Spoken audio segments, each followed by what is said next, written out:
नमस्कार, मी अनिल उपाध्ये. शिवसिद्ध बातमीपत्रात आपलं स्वागत आहे. पाहूया आजची बातमी. हातकणंगले तालुक्यातील तासगाव इथल्या जिल्हा परिषदेच्या विद्या मंदिरामध्ये आषाढी एकादशी निमित्त दिंडी सोहळा संपन्न झाला. प्रथम शाळेचे मुख्याध्यापक संपतराव कांबळे यांनी विठ्ठल रुक्मिणी आषाढी वारीचे महत्त्व विशद करून उपस्थितांचे स्वागत केले. पालखीचे पूजन तासगावचे ज्येष्ठ नेते शिवाजीराव पाटील यांच्या शुभ हस्ते श्रीफळ वाढवून करण्यात आले. विठ्ठलाच्या वेशभूषेत अनुग्रह निरंजन कांबळे आणि रुक्मिणीच्या वेशभूषेत यशस्वी सचिन चव्हाण हे दोघे विद्यार्थी दिंडीचे मुख्य आकर्षण ठरले.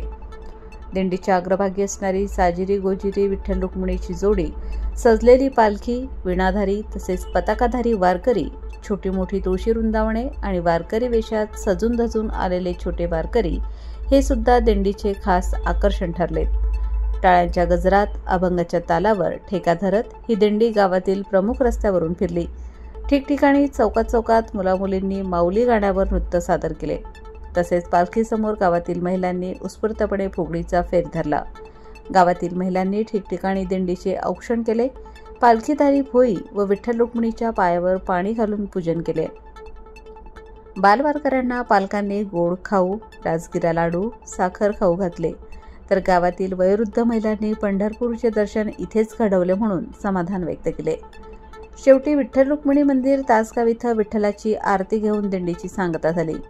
शेवटी आभार शाळेच्या विषय शिक्षिका सौ वंदना शिंदे यांनी मानले. दिंडी यशस्वीपणे पार पाडणेकामी संपतराव कांबळे, पोपट पाटील, सौ छाया पाटील, सौ वंदना शिंदे, सौ मंदाकिनी मगदूम यांनी विशेष परिश्रम घेतले.